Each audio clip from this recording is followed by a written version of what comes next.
Hi, I want to start this episode with an announcement about an old project that has become new. I mention sometimes that I play and talk about horror games. And if you want to read my articles and watch videos about horror games, retrospectives and such, go to hexcrank.com. It's kind of a relaunch / revival. Hexcrank.com to see a couple of new retrospectives each month. On with the show.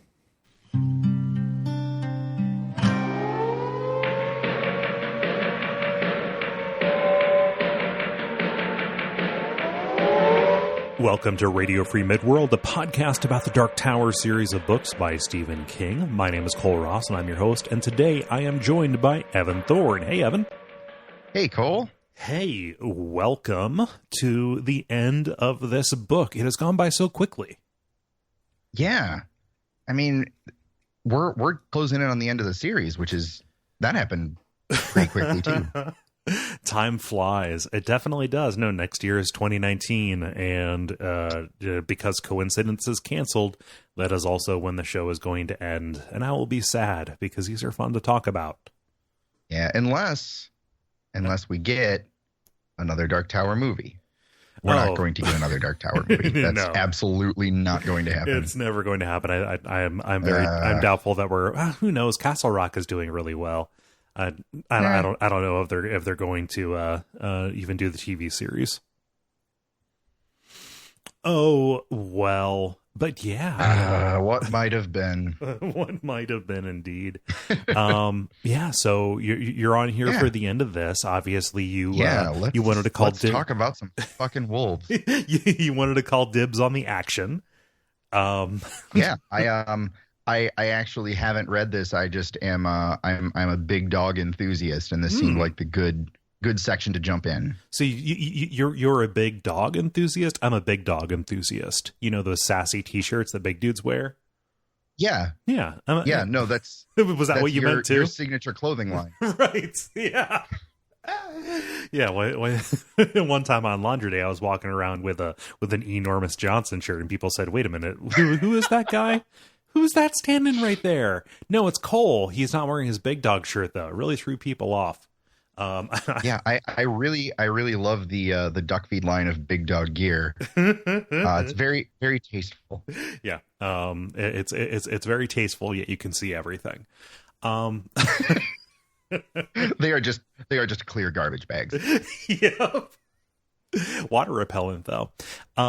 So last episode we talked about the first part of the sub book in this book, The Wolves, where things kind of split in half. We had Eddie returning to New York to check on the Rose and also try and slap a little bit of sense into Calvin Tower, who probably would have got himself and everything he owns and the lot set on fire if Eddie didn't, scare him away and save his life tonight. Also, Jake followed the elder Ben Slightman and Andy across the river to a place called the Dogan, where he learns for sure that Ben Slightman, the elder, is working with Andy and helping to coordinate the attack of the wolves. But it's kind of against Tisk. Yeah, it's kind of against his will. That's what he would have you believe anyway. Because his kid, the younger Benny, is a twin whose sister died. You were going to say something there. I'm sorry. I don't know that I was. Okay. But yeah, it's sad news for Jake. He's conflicted about it. But this takes us into a chapter called The Pied Piper. Just in case you didn't think Andy, the messenger robot, many other functions, was concerning enough. So we've got 4 days. Yeah, if you, just in case you weren't completely positive that motherfucker was up to no good. Yeah, the seemingly benevolent robot. Yeah. The aggressively friendly robot. Yes. Those are never bad news. Never, ever bad news. Yeah. Me thinks he horoscope too much. But they've got. I don't know if this has come up before. Just a random thought that I had. I can't remember the name of the robot that you meet at the very beginning of Fallout New Vegas. Oh, do you know what I'm talking about? Yeah. Because in my head, I always just think of him as Andy. like as soon as I like walk out of the house and encounter that road, it's like, oh, it's Andy. Yeah, you're talking about the cowboy robot, right? Yeah. That is literally exactly how I picture Andy, even though I know that that's not how he's exactly described. But yeah, he doesn't do the howdy pard. Yeah. And to the best of my knowledge, that one doesn't turn evil unless you shoot him first. In which case, it's not so much evil as you shot him. it's more self-protection. He is working. He's an agent of Mr. House. And so that is, it depends. Things are ambiguous, except for Kaiser's Legion. Most things in New Vegas are ambiguous. So, yeah, evil's kind of relative in Fallout as a rule, except when it's like cartoonishly so. Yeah, except for Megaton, etc. Yeah. Man, Fallout games are fun. I like those games. Yeah, you should do a podcast where you talk about video games like that. I know, right? Let's just do it here in the Dark Tower. That's a good idea. Yeah, let's do that. I think I think that the people that tune into this will definitely not have heard your thoughts on the Fallout games elsewhere. Yeah. I don't know that I have very surprising opinions about the Fallout games, though. I have so few opinions about the Fallout games. I think they're real cool. Yeah, they're fun. Play them. Yeah. Get over the friction of the old interface. Go back and play Fallout 1 and 2. They're good. I like 2 better, but both of them are fun. So anyway, we've got four days left until the meeting where we decide what we're going to do, and 9 days left until the wolves arrive. The Katat has another one of their little catch-up sessions. They debrief each other, and Jake begs Roland not to kill Ben Slightman. Jake is not sure what he wants to do about the turncoat living amongst the Calla, but he doesn't want Benny to suffer adversely for it. Yeah, that's a very Jake sort of interaction. Yeah. It's fun to see Jake asserting himself. I mean, he did that earlier in the book, especially around when, oh gosh, when did he do it? When Jake found out about Susanna being in a family way. And kind of forced Roland into a decision about it.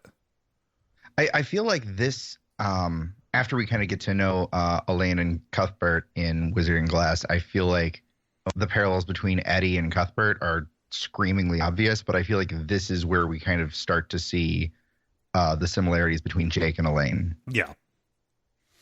Yeah, especially with the strength and the touch, right? Yeah. Yeah, like the touch has always kind of been there, and you kind of get that sense, but like you really start to get a sense of Jake's steel in this book, and especially after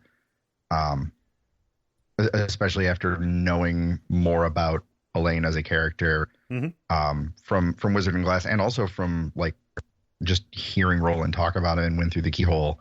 Like, okay, yeah, this is I get it now. It is very clear. It just the sheer one-to-oneness of Eddie to Cuthbert kind of outshines the comparison. It makes it hard to pin down. Yeah, but this is the point where it catches up. For sure. But while they're doing this, what passes by but a horrible parade of ill omen.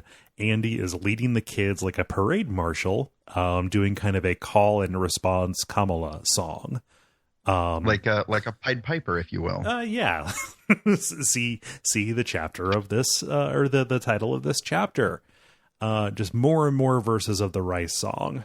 Andy has got to go because, and it's not very subtle on King's part, like showing these kids blindly following along to this. Yeah. This is also, as much as I like about this book and the back half of the series, this is definitely where the writing kind of, it's hard to ignore how on the nose a lot of it is.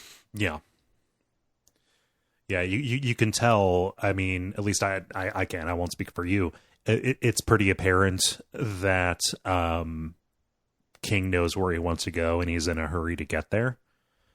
Yeah. So there's an economy to it, but there's also a little bit less of the just kind of like weird diverticula that lead to nowhere, or just details that are not details that don't necessarily work toward the overall picture he's trying to paint, right? Yeah. So they say, yeah, Andy's got to go. Callahan, it's his turn to take the trip back to New York to get the zip code off of the fence so they can figure out where Calvin and Deep Now went. When they come back, it is no surprise to find out that Calvin's store is burned down. Yeah. Definitely saw that coming. Yeah, Balazar's men do not fuck around, and like also they're not very good at plausible deniability because the place reeks of gasoline too. Yeah, it is unsubtle, I would say. Yep. They don't have the light touch. They don't have the they don't have the personal feel of hired goons. But Callahan, he gets his first real experience with the Rose in Keystone Earth. He gets to go to the lot, and it says in the book that like he understands a lot more about the quartet, having experienced what they are trying to save. Right, he hears the singing. He's got the positive vibes. He has a conversation about acne with a hippie cowboy. Yeah, forget about that. That part genuinely surprises me every single time because it doesn't make any sense. It's the power of the white. He's wandering next to the benevolent center of the universe. It doesn't make any sense, but it also isn't like it's not nonsensical. Mm-hmm. Like it fits. Yeah, I think. Yeah. I just like that there's a hippie cowboy. It's fun. Yeah, no, it's a fun section. I like it. But yeah, so meanwhile, Roland's back in the is back in the cave, suffering, hearing the chimes, cramming more bullets into his ears. Callahan says, "Just give me like 30 more minutes. I'm going to go to the library, get the zip code." And while this is happening, Roland thumbs through Calvin Tower's books and finds something we're not going to see until the epilogue of this. He finds a book with a silhouette of a church on the cover that is going to be a big deal for the next 2 books. We're gonna get to that. Things are gonna get further 19. Yeah. But yeah, the zip code points to a town called East Stoneham, Maine. And that takes us to the meeting of the Falcon. This is where all of the politicking and glad-handing and palaver is hopefully going to pay off. We also get another nice little cameo from our friend Bango Skank. Oh yeah, I forgot about that. He's got we got Bango Skank doing some graffiti in the public restroom. God, I can't wait to talk about what Bango Skank is up to. Yeah. Yeah, we'll get there. For sure. What do you think about this about this final bit of politics here in the town hall? I mean, it's one of those sections where it feels like a lot happens, but if you step back and look at what is different before the palaver and after, a lot transpires, but not that much happens, and it's absolutely part of Roland's plan. For sure. If that makes sense. Yeah, like their answer, whether or not they would accept the help, it's moot, right? Roland has already said, yeah, we're going to do this. If they want to come along, they can. If they don't, then whatever. This is just what gunslingers do. What I think is great about this is it demonstrates Roland's bullshitting ability. Like, yes, this whole this whole book has been about the diplomatic side of Roland's role as a gunslinger. This is kind of like the black hat side of that, like the dirty tricks you have to do good. Yes. And I think that what I really like about this is yet another example of where Roland seems very, not in a pejorative way, but very simple. Mm-hmm. And by his own account, he absolutely is. But it's the difference between being simple and being slow or stupid. Yeah. Because Roland knows exactly what he wants to accomplish and exactly how to make it happen. And he's just as good with people as he is with bullets or whatever else he's working with. Yeah. He's simple. And he's simple in terms of being direct, not simple in terms of being dim. Right. So simple in terms of not complicating things unnecessarily. Yeah. And I love any scene where we get to see just Roland doing work. we get to see him in his element, kind of, because he also, like, as the day approaches, we learn a little bit more about his relationship with violence. He says, like his line that he says a couple of times here is, it's always 5 minutes. All of this leads up to the same 5 minutes over and over again, and I get sicker every time. Mm-hmm. So even though he is very much a killing machine, like, that isn't necessarily where he thrives. Right. And like you said, also like there's an honesty and an earnestness to Roland that we see in this scene, but also just he's so good at bullshit. So the main piece of bullshit that he serves up, he talks about saying, like, hey, we talked to Jamie Jaffords, we talked to Grandpere there, guy who's saw one of these wolves in person. We totally know what they are. Yes, we totally know what they are. We've actually encountered them in the past, back in Lud or some shit. They are what Eddie calls zombies. They're neither dead nor alive. And the only way to kill them is to aim at their chests, because there is some kind of gill that they breathe through that they cannot armor anywhere else. And so, just your basic zombie. Yeah, with the chest gills. Right. It just like in every video game and movie about zombies. Just like in Fallout. Exactly. You got ghouls. Oh no, I got ghoul gills. So I really want you to just start signing all of your emails Cole Ghoul Gills Ross. Yep. Not even in quotes in the middle, like it's a nickname. No, like it's fucked up. I was thinking in quotes like it's a nickname, but don't refer to it anywhere except in your email signature. Shit, yeah. That might be a good spooky Halloween name. It's hard with a name as short as mine is. It's really hard to come up with Halloween Twitter names. That might be a way to go, actually. Yeah. Damn that Gary Butterfield. He has so many options, so many syllables to work with. I'm sitting over here. I love Gory Battlefield. Like, that's extremely good. I keep hoping, and I know that he's not going to, but I keep hoping he's going to go for Scary Bonerfield. I think one of the first ones he did, Gary co-host on other shows, if you're not aware. I think one of the first ones he did was Scary Murderfield. Yeah.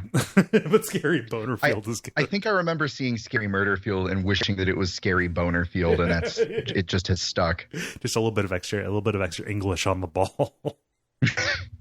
The reason Roland is on the balls. Yep. Oh. Ha ha. Big dogs.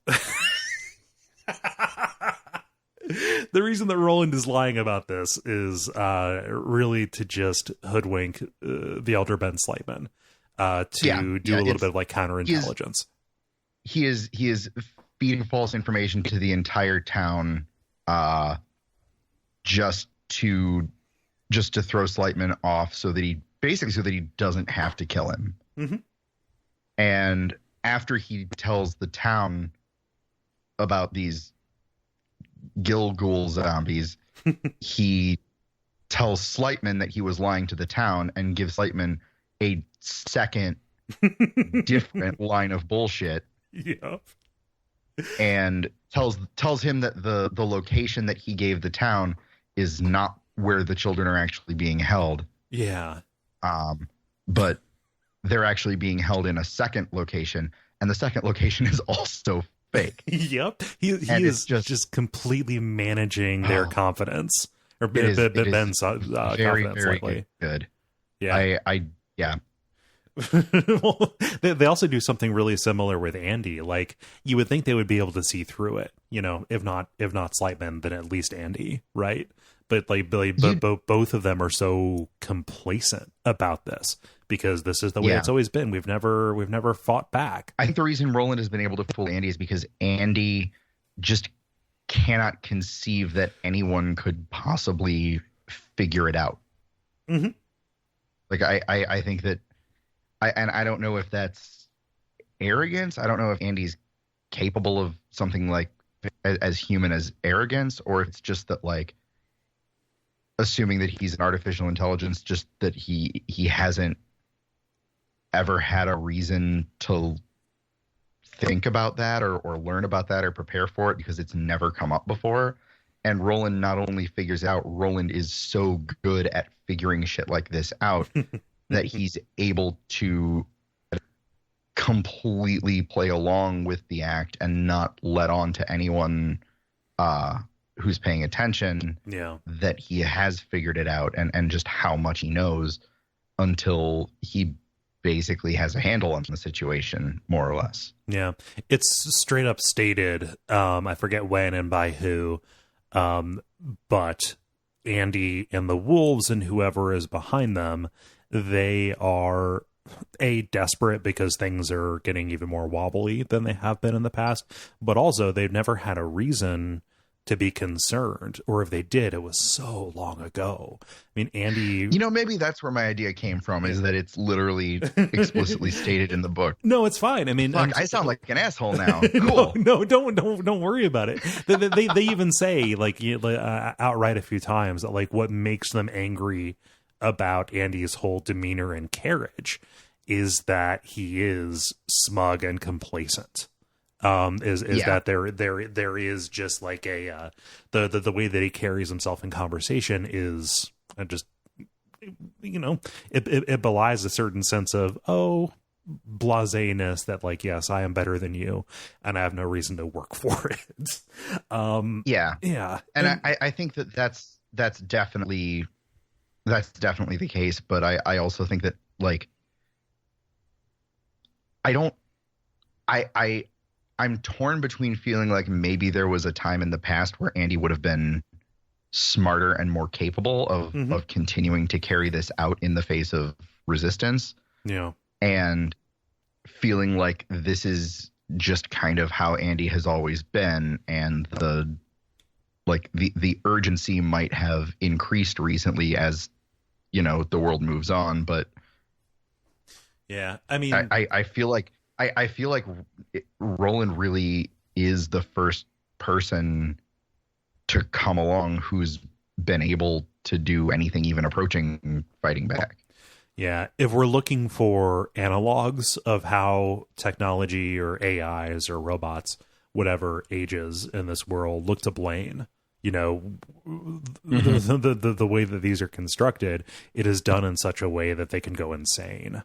That they can grow even more human in a very self-destructive way, where obsessions in the case of Blaine, or laziness in the case of Andy, more often than not, laziness and contempt, or even sickness in the case of Shardik. Oh yeah, or depression in the case of Patricia. Yeah. That's one of my favorite handlings of robot intelligence in all of fiction, because it's so ambiguous and it's so open-ended and you don't have any real way of knowing whether whether the insanity is a result of the world moving on, or if it's just a crazy fucking robot. Yeah. It's pretty and good. And that's that kind of ambiguity, even though so much of the storytelling and so much of the symbolism in this book and the next two is kind of sometimes painfully on the nose. Like the things that are left ambiguous are so interesting. Yeah. Yeah, we're the Andy isn't the last machine we're gonna see. No. Yeah.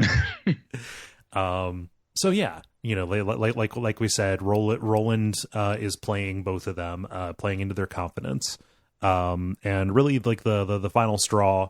It's an appeal by the women of the Calla, but also Roland just kind of lays it out in terms that a farming community would understand. He tells the story about this forest that was near Gilead, where, you know, just because of forestry, for every tree you cut, you leave two, so the forest will, you know, grow back. But the second there was a plague, they decided, okay, we're going to cut the entire thing down because it's better to have some wood out of this than none at all, as it all rots. The wolves, because they are desperate, are in a similar spot. Right, like there is no guarantee even that you will have half of them left over. They may just come and take them all. Yeah, and that's as much as Roland hates orating, he's very, very much a gifted orator, as is shown over and over and over throughout the series. He's persuasive, right? Yeah. This takes us into the chapter before the storm. They have the zip code for Calvin up in East Stoneham, but Callahan goes back and actually gets a book of a picture, you know, that they can use to aim, basically, so they can think of and of course the what they pull back is like a church that looks exactly like the community meeting hall in the Calla, because everything is the same as everything. Yeah, because. Of course. Because twins. Yeah. I think I might have gotten ahead of myself. I think this is where we see the Bango Skank graffiti. Yeah, but you mentioned it when he was still in the New York Public Library anyway, as well. Yeah, I couldn't. I knew that it happened in the library. I couldn't remember if we saw it before or after the meeting, but you know I'm going to make notes of Bango Skank. Come on. Oh, Bango Skank. There's another thing that they notice just while they're monkeying around with the bowling bag and Black 13. There's something sewn into the lining of the bag, but this is not addressed or revealed until book 6, when that thing ends up being very, very important. Yeah. So pay no attention to the thing behind the lining. Right.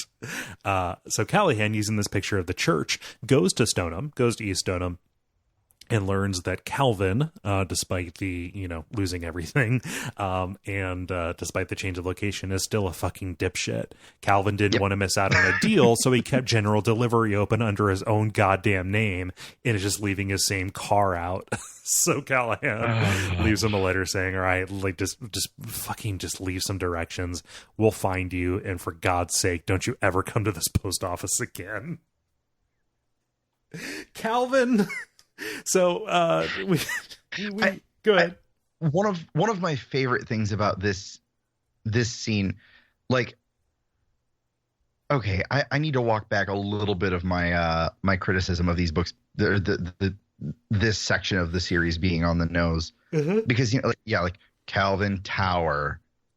That was like, from book 3 though. Like they had done that. Yeah. Like it's Calvin Tower, like the tower. Get it?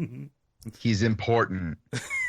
Like the tower. But like I feel like this is, in a weird way, and you'll miss it if you're not looking for it, but this is almost the payoff of that entire of that not arc, but like that this character's name. Because as exasperating as this scene is, and as much of a fucking dipshit as Calvin Tower is, um, it's almost like a parallel between the innocence and then the naivete that is kind of at least the ideal of the tower in Roland's mind. Okay. Like there's the opportunism, which is, you know, like you said, he doesn't want to miss out on a good deal, so that's the motivation. But also, like, Eddie had to be pretty firm after fighting off Balazar's guys before Calvin would even agree to leave. Yeah. Like there's just, and he doesn't seem like an innocent character. He seems like a fucking idiot. But I do feel like there's an innocence underneath it. Like he doesn't believe that anything bad will actually happen to him. And if you look at like the rose in the vacant lot, like it's a very small and insignificant, and it's important, but it probably doesn't realize that, and it probably has no concept of the amount of danger that it's in. Right. And when we see glimpses of the tower, like, it's just a tower. Like it's not like this fortified, incredibly safe, defended thing. It's a tower. Yeah. No matter how powerful or important it is, there is nothing built in. It cannot use that power to protect itself. Yeah. And I think that this sort of aspect of Calvin Tower is indicative of, I don't know if it's that the tower can't use its own abilities to protect itself, or if the tower has no concept that it would ever need to. Yeah. Which, you know, that's always kind of been my biggest takeaway from this scene. Like, Calvin Tower's a fucking dipshit, but also there's a reason why he's such a dipshit. Yeah, I can see that. Yeah. And you know, like, just Calvin's line, he's a guardian, right? Yeah. In his own way, going all the way back to the earliest days, you know, in Turtle Bay of, you know, Manhattan. They're set there to guard. And, you know, maybe kind of like Andy, you know, complacency has set in after so many generations of, you know, things going kind of okay, that Calvin has turned that guardianship inward, right? Yeah. Yeah. And he guards his own status quo. He covets his own books, wants to protect them more than anything. Stuff like that. Yeah. Like he's got the right instincts and impulses, but the direction has gotten lost somewhere. Yeah, the aim's wrong. Yeah. Yeah. Oh man. So I don't think we don't go back again in this book. We're going to be spending a lot of time in Maine. However, Callahan, while he is doing this, Eddie is having a very hard time in Doorway Cave, because Black 13 and the voices that rise up from the voice hole, you know, down there in the floor, have convinced Eddie that if he jumps off of the mountain, he can fly to the tower. And Callahan basically just saves him at the very last second before he takes a flying leap out of the doorway. I get that this is supposed to kind of underscore how powerful Black 13 is. Mm-hmm. But it's, and this sounds fucking ridiculous considering everything that we're already just kind of going along with, but like, this scene has always seemed kind of unrealistic to me. Yeah. Of all the people, it seems like Eddie would not be the one who would be susceptible to this. Yeah, that's the thing. Like, I feel like this scene would make sense if it was Jake. Mm-hmm. Or Susanna. This scene would make maybe Susanna, but given what's going on with Susanna, I don't know. Like, she's at this point kind of a wild card. Yeah. But if it was Jake, or even if it was Roland, I could see it if it was Roland playing off that. But like, Eddie hasn't ever been like Eddie has criticized Roland for being such a tower junkie. And so him being susceptible to that kind of trickery, it just hasn't ever really worked for me. Yeah. It is a good thing to portray the power of Black 13, especially in this context, because it is. Oh, absolutely. Yeah. It's an extremely like important and significant and notable scene, but I have just never liked that it's Eddie. Yeah, if it was Callahan, like if the roles were reversed and Eddie was in there. Yeah, even just reverse it. It would absolutely work. But just like literally Eddie is the one character where I have a hard time believing it. Yeah. I think I can go with you on that. But so yeah, Callahan saves him at the very last second, and Roland is mildly interested. Yeah, he's like, oh, well, isn't that something? Tell me more about how those people in Maine talked. Because I think I alluded to this before, but the speech patterns of the Calla, the ya and duyas and stuff like that, that is Maine. Like when you're reading the dialogue of the people from the Calla, picture it in a in a down east kind of accent. Yeah, which we're just gonna follow that even further. Yeah, as they would say.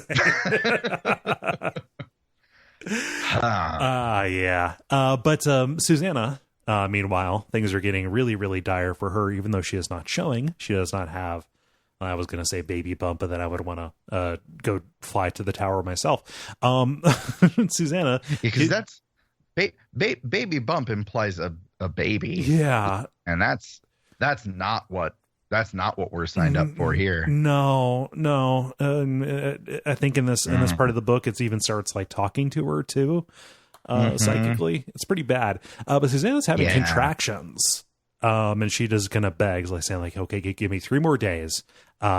Maybe understanding, but maybe not understanding that she is making a deal that she is going to be held to, even now. Yeah. So man, what? There's just so much bad news. So much bad news in that situation. Poor Susanna. So it's Wolves Eve. Jake and Benny have a tense conversation. It's my favorite holiday. Oh yeah. No, you hang your stockings outside the doghouse. I hang my stockings and I celebrate that soon I will have half as many children to fucking deal with. Twins are creepy anyway. Not really. Yeah. But for the purposes of that joke. Apologies to any twins. That was absolutely a joke. Please do not cancel your Patreon support. You're not actually creepy. We love you. You're great. I'm literally just playing into that hurtful stereotype. Yeah. Please keep paying Cole's mortgage. My first girlfriend was a twin, actually. Oh. Yeah. So you see. Oh, so you can't hate twins because some of your friends are twins. See that was the A, it's true, and B, that was the joke. I see how it is. Yeah. Jokes are always funnier when someone explains them. I know, right? Is what I have found. That's why I do it frequently and often. Yeah. So, my girlfriend is nodding at me, which I'm going to take as confirmation that I should continue to explain all jokes at all times. Yep. Thumbs up. So, Jake and Benny arguing with each other. Big dog. Thumbs up, big dog. Eddie and Susanna, they sleep together one last time. Eddie is a little bit hesitant because of because of her condition. Demon baby. Yeah. And then Roland and Rosalita continue to have very sweet and heartwarming grandparent sex, which is great. Yeah. It's one of the few sex scenes in at least in Stephen King that doesn't skeeve me out at least a little. Yeah. And it's just very nice. It's like, it's aw. Ding ding ding. Guess what? We end this book. Rosalita's alive and well. I don't want to spoil it too much, but like this is the one woman that Roland sleeps with who doesn't immediately die. Yeah. Yeah. So like, good on her. Yeah. So now we're going to get to one of my favorite scenes in the book, the very undignified death of Andy, because if you're going to do anything, it's so good. If there's any death that he deserves, it is to be killed with logic in a porta pot.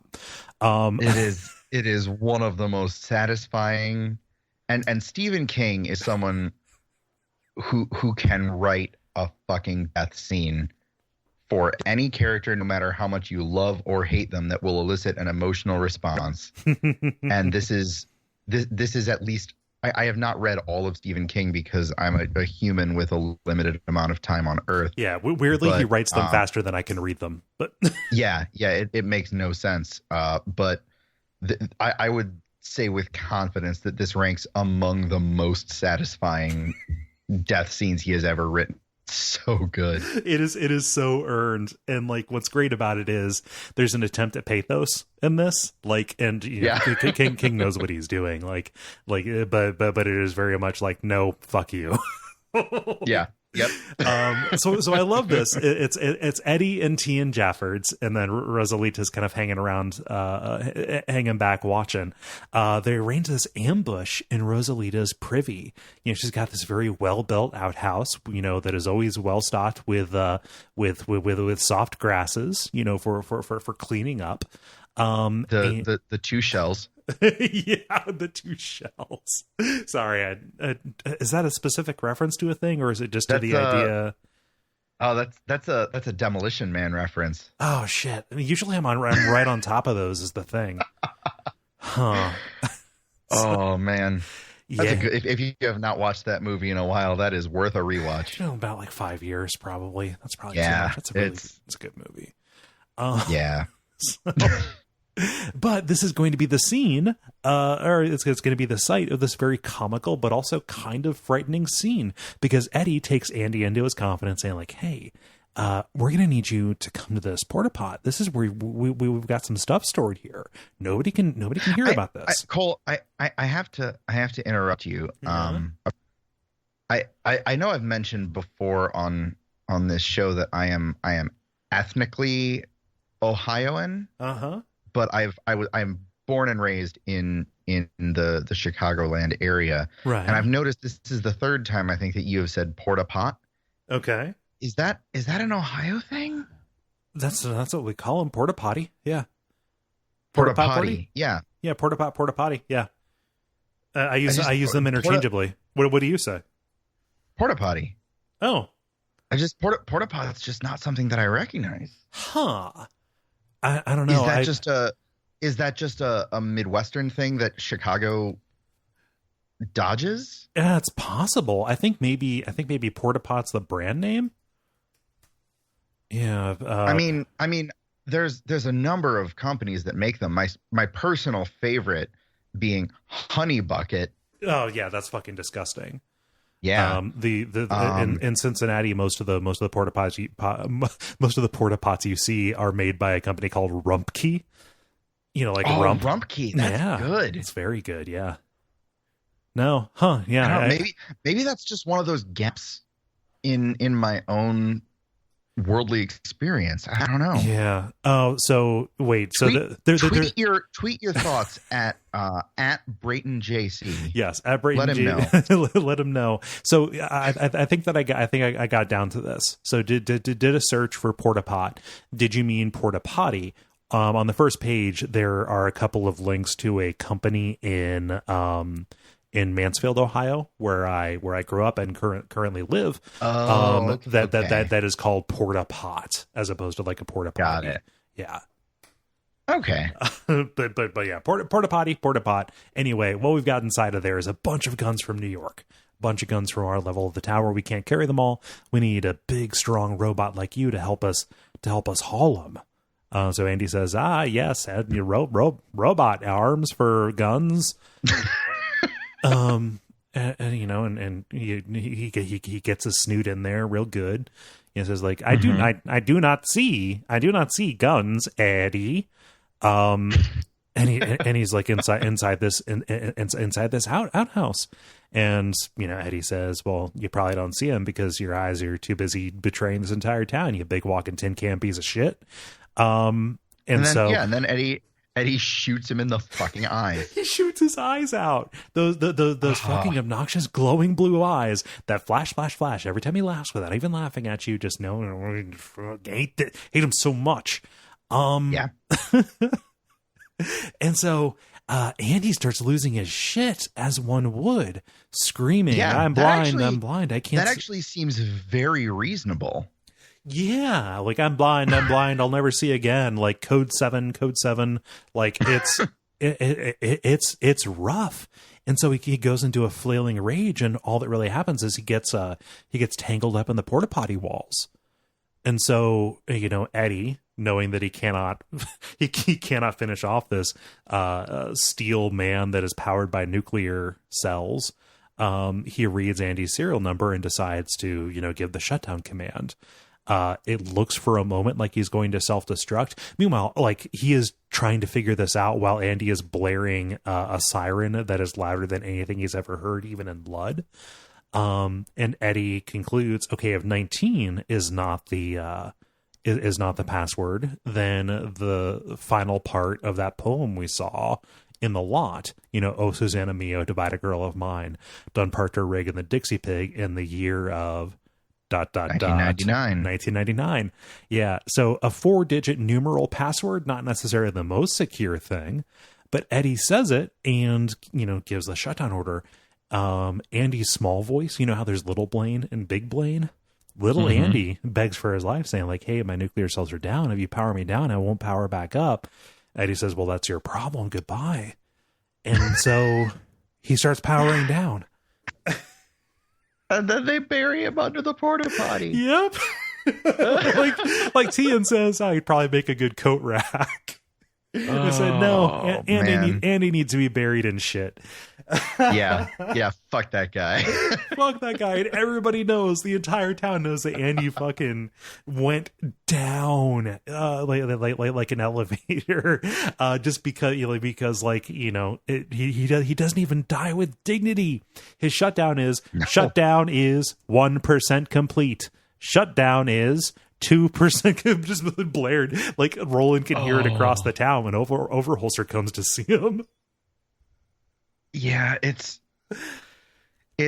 not just undignified, it's actively obnoxious, and it's absolutely beautiful. It's a fitting tribute.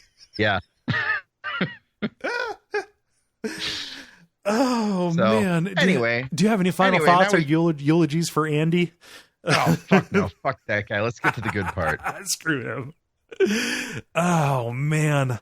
So Overholser comes to Roland and says, hey, I feel really bad for fighting against you. You made a good point. I mean, we can do this. I want to change my ways. How can I help? And this takes us into the wolves. This is the action. This is the 5 minutes. And it's where everything kind of comes to a head, where we get the Seven Samurai moment. So they prep the battlefield. They've got this road where the townspeople have set up these ditch blinds full of the Ariza plates.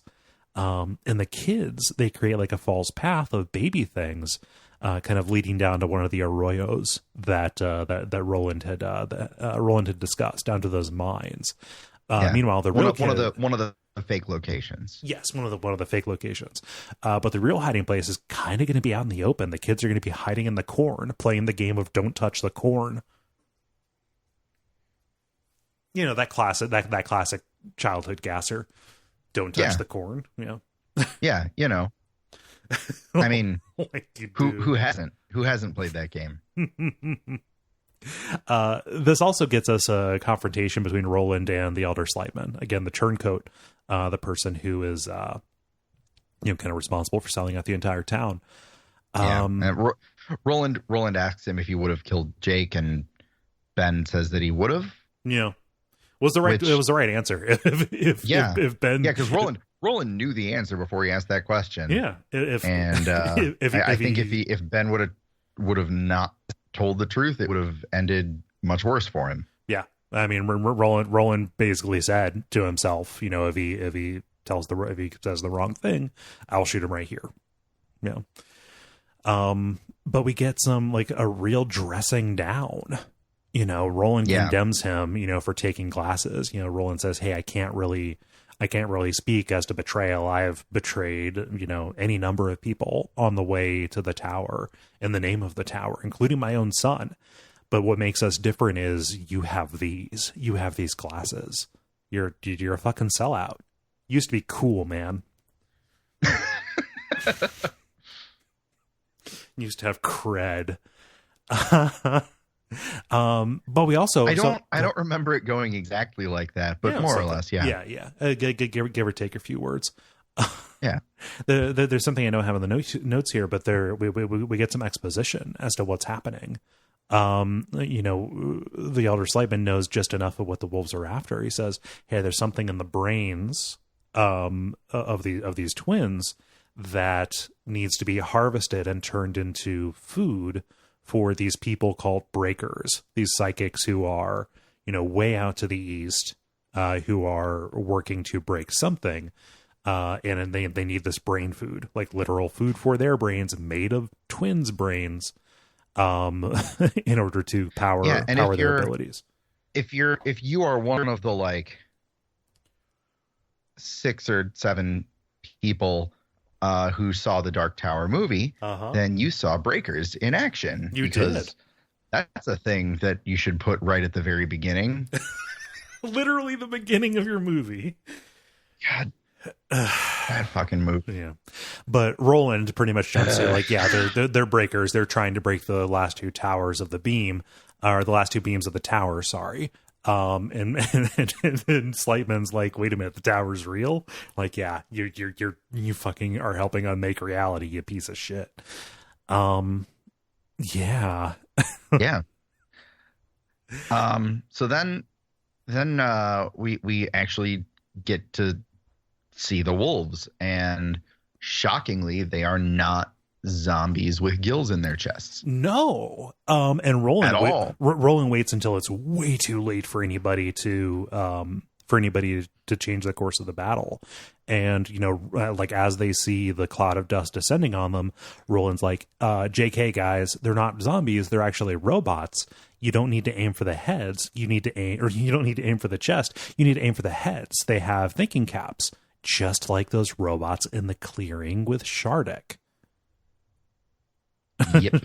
Which is why when they were testing the ladies with the Arizas, with the plates, they had the sharp roots or whatever, but they placed the smaller, like the potatoes, on top of it, so that basically training them to hit a small thing on top of a head. Almost like they knew what they were doing. Yeah. So, and like these people, they perform admirably. Holy shit. Yeah, it kicks ass. The Sisters of Ariza do a really good job. This is a very short battle scene. Like it's, kind of low on detail. Probably is about 5 minutes. If that, like it's protracted a little bit. Jake is unable to get back to the main group to help out right away because one of the Tavery kids. Benny are helping. He and Benny are helping one of the kids whose leg gets stuck and is in a bad situation. Yeah. And then Susanna finds herself in I would say, worse situation. Yeah, because her water breaks right as the battle is about to begin. And remember, she's the one who is the best with these. Like she has perfected this dual throw technique.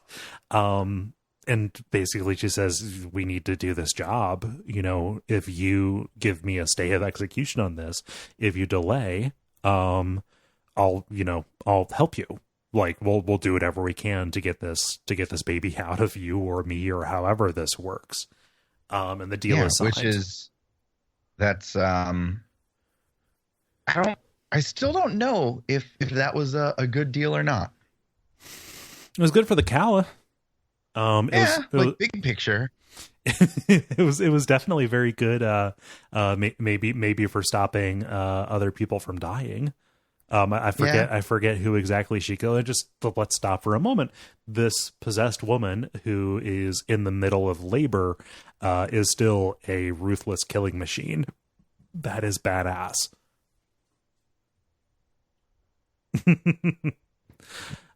Yeah. So the actual fighting, like we said, is very short.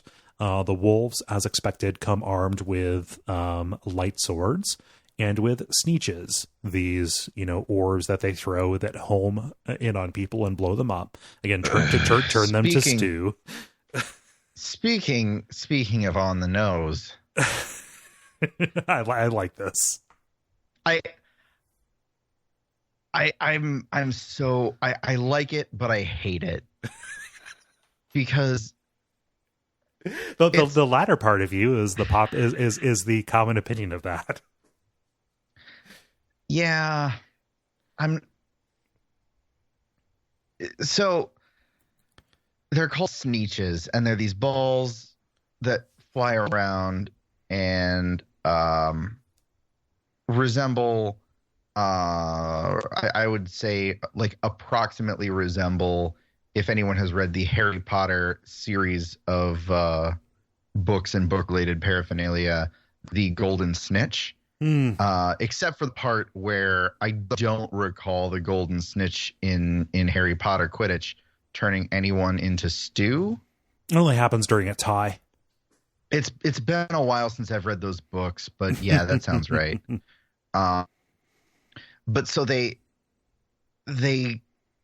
find one of these sneeches, and it literally says Harry Potter model on it. Mm-hmm.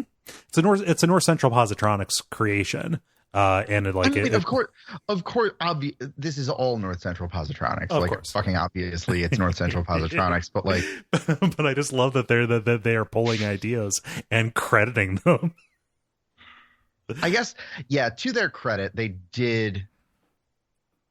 They did credit the inspiration.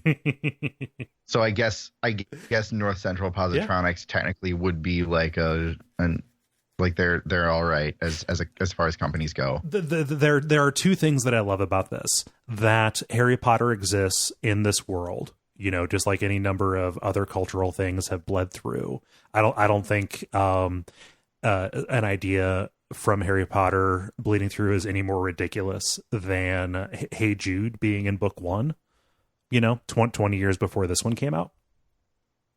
Second off, I love that it is from a time when none of our main characters recognize what it is. I do like that. Yeah, everybody was pulled, decades before Harry Potter actually became a thing. And I guess go ahead. The only reason that I kind of push back against this is that what was the Calla came out in 2001? 2003. Okay. I was thinking it was like 2000 or 2001, and No. the first Harry Potter book came out in, I think, 1999. I forget. Yeah. It was like 98 or 99. It was around then. Mm-hmm. And it just seemed like a little bit too of the time. Even though, like, obviously Harry Potter has become this massive cultural touchstone that, like, in hindsight, like, that's actually a pretty good reference. And I hadn't really thought about that. Literally no one in the book would understand what it's a reference to. Yeah, they think it's a comic because the other stuff is from comics. Yeah. Yeah. All right. The original Harry Potter. You've convinced me at least a little bit. The original Harry right. Potter came out in 1997. By the time this book came out, it was already like the most popular thing in the entire world. Yeah, I guess like 97 to 2003, like that's okay. Yeah. You've convinced me. Yeah, the fifth Harry Potter book came out the same year that this one did. Yeah, fuck it. All right, I'm on board. Yeah. but Eddie just fabulously, he manages to get a hold of some of these, and he uses them. Like, he figures out how to deploy them, so he turns their own medicine back on them. They are so successful in this that there are only 2 casualties. The first one, sadly, Margaret Eisenhart I think she drops something and bends down, and when she comes back up, she's decapitated by one of the light swords. Her hair even catches fire. This so horrifies young Benny Slightman that he panics. He loses his composure and runs from Jake's side. Jake is only able to shoot one of the Sneetches that heads for him out of the air. The other one ends up hitting Benny and basically blowing him up and turning him into stew inside of his clothes. Basically, it is a Benny pot pie. And yeah, think about it's a little bit on the nose, but I still appreciate tragic irony. The one person, or Elder Slightman, he tried to sell out the entire town to save his one kid, and it turns out the one person he was trying to save is the only person who died. Yeah. And Jake is shaken by this. Yeah, understandably. Yeah. But that's a bummer scene. Yeah, it's his friend. There was no reason for him to die. The wrong kid died, by which I mean the wrong person. Dewey Cox's brother, you mean? Yes. Yeah. People like that movie, right? I literally cannot tell you how many times I've watched that movie. It is absolutely wonderful. I am vindicated. If anyone has not watched Walk Hard, or if you have and maybe didn't quite care for it, there's a crucial piece of understanding that is key to my love for that movie, which is that the directors wanted to make a movie with literally no subtext. That is very accurate. I like that. So everything is spoken aloud.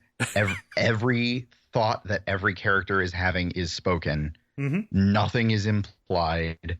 Nothing is left to the imagination. It's typified by Tim Meadows' character, right? Like straight up just describing the drugs and what they'll do. Yeah. Well, there's a scene, and not to go off on too much of a tangent, but there's a scene where after the wrong kid dies, Dewey's mother tells him to go to the store and buy a candle, and then says, "We're gonna burn a candle tonight." Okay. Which isn't funny unless you know that they are specifically writing a movie with zero subtext, at which point it becomes fucking hilarious. It's been a while since I've seen that. I really need to open that back up with that particular piece of knowledge. Yeah, it's extremely, extremely good. Yeah. Yeah. Anyway. So we're in the aftermath of the battle. They're going around finishing off whatever wolves and horses are still left. Mia takes over and basically escapes in the cover of the chaos with Susanna's body. As per the deal that Susanna maybe unwittingly struck, but she didn't read the fine print. Yeah. Yeah. Elder Slightman, upon recognizing it's the notes. In the show notes here, autocorrect. There's a really good autocorrect typo that I feel like is actually very fitting, which is the Elder Slight Man. Yeah. Like, the Elder Slight Man. He sees Benny is dead. He picks up his hand and starts trying to blame Roland. But they're like, all right, well, if you want to play it like this, and they quickly, if you want to go there, we can fucking go there. Yeah, we've bought a house there. They're not having any of it, and they managed to turn that around. Meanwhile, what's his name? The Eisenhart husband. He is, obviously distraught. He's, horrified. Yeah. At this. Jake smokes his first cigarette. Just to come down from the shit that he has seen, and Eddie and Jake kind of bond over the pop culture that they just experienced, because in a really weirdly like sweet but also sad but also funny but also harrowing scene. Yeah. because they're talking about it, they both know the answer, but they're asking it as questions just to kind of confirm the reliability of their own perceptions, right? Yeah. You know, like Jake he checked out before Star Wars came out. Like he missed that, but he still saw the preview, so he knows what a lightsaber is. Eddie and he confirm that, and also they point out that the wolves with their green hoods and their black boots and their metallic faces, well, I'll be damned if that ain't Doctor Doom. Yeah. And I don't think anybody specifically calls it out in this book. I think it might be called out specifically later, but they have just gone through Seven Samurai or the Magnificent Seven, like exactly. Oh, fuck yeah. I forgot about that. And so, like, this is very important. It is not just, you can call it a gimmick if you want.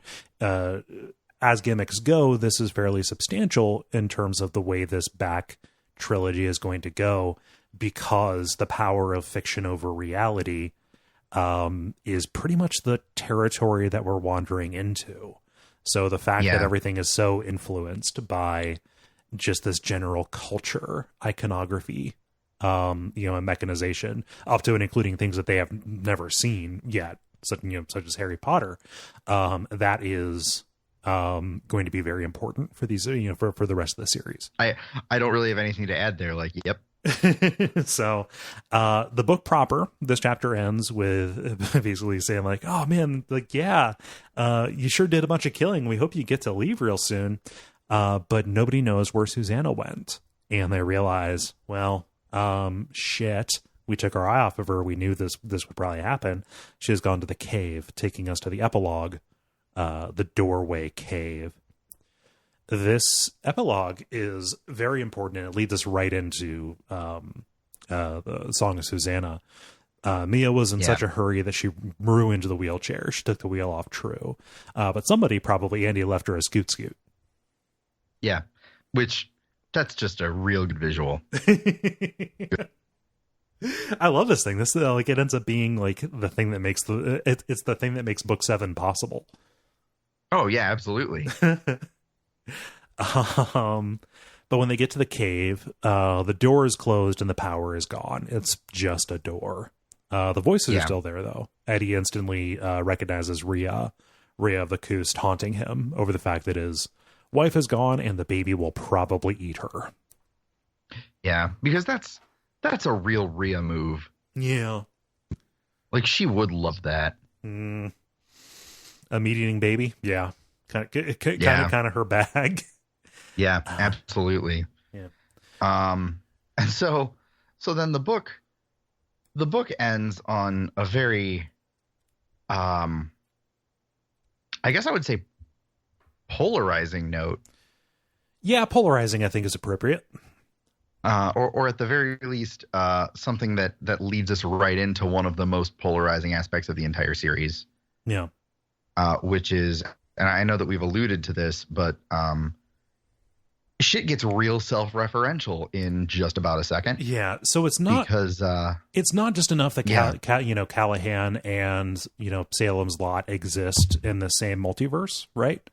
And we've it's kind of one of the main underpinnings of the show that things that happen in other Stephen King books also exist and are influenced by what's going on here, right? Yeah, like standard multiverse shit. Yeah, the thing that is not necessarily alluded to is, or it's never outright stated until now. Guess what? We're in the same multiverse. Yeah. And also the creator of this multiverse is in this multiverse as well. Stephen King is in his own books. Because the book that Roland found is fucking Salem's Lot by Stephen King. Whoa, what the fuck? Yeah, like Callahan opens up the book and reads his thoughts. Exactly, the thoughts that were going through his head when he was giving the funeral to the small boy, the boy who died in Salem's Lot, that kind of set the entire thing off.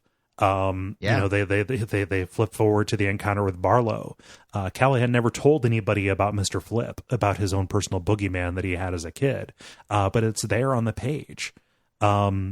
Callahan is a fictional creation. He feels derealized. That same feeling that Eddie went through toward the beginning of the book, that feeling of 19, of dissociation. Part of that, that is a manifestation of, the reality of their fiction. Their reality and their reality as fiction kind of colliding, wearing up against each other. They saw the name Stephen King when they went Todash. None of them saw, like, Stephen King doesn't exist in any of their native worlds. But yeah, it ends on a cliffhanger, and they need to find a way to aim the door and open it again to chase after Susanna. Yeah. So that is much of the controversy surrounding the back portion of this series. Yeah. Is that Stephen King wrote this massive 8-book epic that involves and incorporates a staggering amount of his other fiction, and then just wrote himself right into it. Yeah. And whether or not it works, well, we'll talk about that. Yeah, later. We can arrive at it. I want to be very upfront, just so people know where I stand on this. You don't have to do likewise unless you want to. I like this. I dig the metatextual element of this. It's one of the main reasons why I love this series very much. I loved the series even before this happened. When this happened, I was like, oh shit. I hated it the first time I came to it, and the more that I read these books, the more it works. Okay. I still do kind of regard that particular choice with, I guess with a little bit of side eye. And the closer we get to the end of the series, there's more and more that kind of I'm less sure about, but overall, like, it's I think a questionable choice, but I think it works. Yeah, it's reasonable. So any final thoughts about this section of the book or about this book in general, Evan? Honestly, my main takeaway from finishing this section of the book is that I forgot that this is where the book ends, because I think I mentioned when we started talking about this book that Wolves of the Calla and Song of Susanna both just kind of blend into each other in a lot of ways. Like it's always hard for me to remember where one ends and the other begins. Right. But like this, and I think part of why I didn't remember that this is where the book ends is because it is such a slow build to such an intense bout of action, and then it just stops. Yeah. And it is a very good way to end a book. Think so. Man, I'm happy Andy's dead. Yeah, fuck that guy. He's the worst. Yeah, he's the absolute worst. Speaking in general, though, I always fixate on Andy in this book. The unraveling mystery of what's going on to the east of the River Wye, and what's going on in Thunderclap. I think all of that is very cool. That more comes into its own, obviously in the next two books. The Calla is interesting, but I think Andy ties it all together. Andy is a very, very good villain. I think he's a very good echo of Blaine. I just say he works incredibly well for me in this. So that's what always stands out. I'm definitely a fan of Andy, and I also just I love the visual of a bunch of lightsaber wielding Doctor Dooms. It's so fucking stupid. I love it. It's so dumb. It's so just profoundly like adolescent nerd fantasy. And I love it. I love that Stephen King was like, what's the dumbest collision of pop culture villainry that I can shove together? Yeah. Let's go. Let's go with it. Yep. It's so good. It's oh yeah. and especially with like such a build and so much mystery around what they are, and so much like fear and mystique and all this stuff, and it's a bunch of Doctor Dooms with lightsabers. Yeah, on mechanical horses. And that doesn't make them less scary or less effective as monsters, but it's like, when you step back and think about it, it's just gloriously stupid. Yeah. It's great. So that is the Wolves of the Calla, the intervening season here. We're going to be covering Bag of Bones and From a Buick 8, and then getting into Song of Susanna after that. Thank you so much, Evan, for joining us. Thank you for having me, Cole. Yeah. Where can people find you online?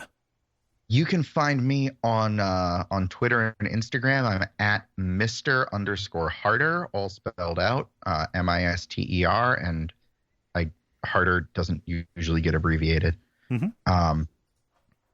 And that's most of it.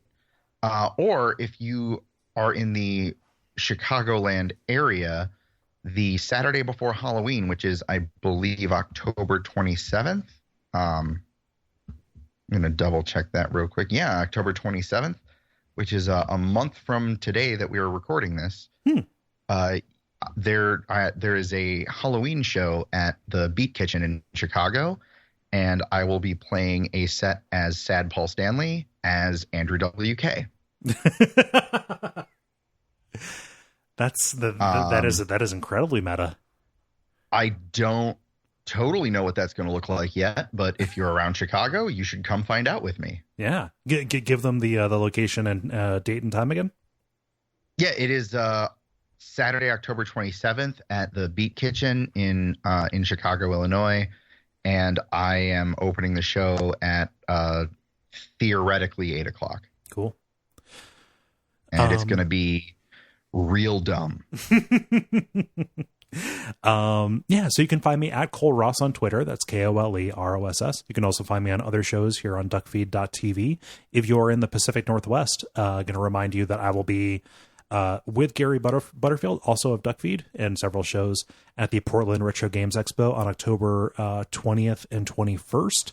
We're going to have Super Smash Brothers Melee set up at the booth, and we're going to be doing a panel about playing games wrong. In what way are you enjoying games against them? Yeah, it's going to be a good time. Oh man, one of these years I want to make it out for that, because every single time it sounds so much fun. It's a good time. I like it quite a bit.